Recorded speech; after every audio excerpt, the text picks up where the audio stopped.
साल 1947 अंग्रेजों का झंडा उतरा और भारत का तिरंगा लहराया। अब जमीन हमारी हमें मिल चुकी थी, अब बारी थी अंतरिक्ष की। फिर साल आया 1962।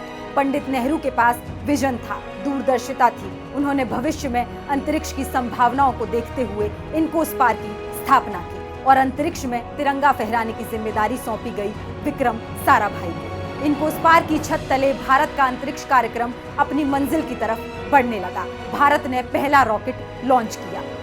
फिर 1969 में इंदिरा गांधी ने इसका नाम बदलकर इसरो कर दिया। अब भारत ने अंतरिक्ष में अपना परचम लहराना शुरू कर दिया था। 1975 में भारत ने अपनी पहली सैटेलाइट आर्यभट्ट लॉन्च कर दी। 1980 में भारत ने स्वदेशी खुद की बनाई सैटेलाइट रोहिणी सफलतापूर्वक अंतरिक्ष में भेजी।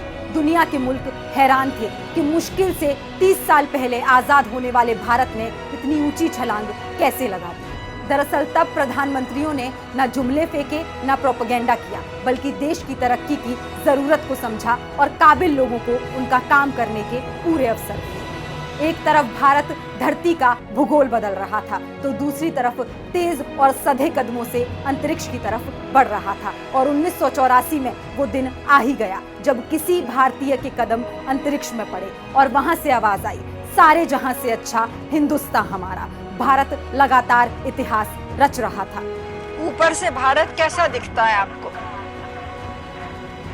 जी मैं बगैर किसी झिझक के कह सकता हूँ सारे जहां से अच्छा। अंतरिक्ष की इस यात्रा से भारत ने चांद की तरफ कदम बढ़ाते हुए 2008 में मनमोहन सिंह जी के असरदार नेतृत्व में चंद्रयान 1 लॉन्च किया। चांद के 3400 चक्कर लगाते हुए भारत के चंद्रयान ने चांद पर पानी की उपस्थिति के ऐतिहासिक साक्ष्य इकट्ठे किए। चंद्रयान एक भारत की चांद यात्रा में मील का पत्थर साबित हुआ। अब भारत रुकने वाला नहीं था, अब भारत का हौसला बुलंद था और नजरें सिर्फ आसमान की ओर उठी हुई।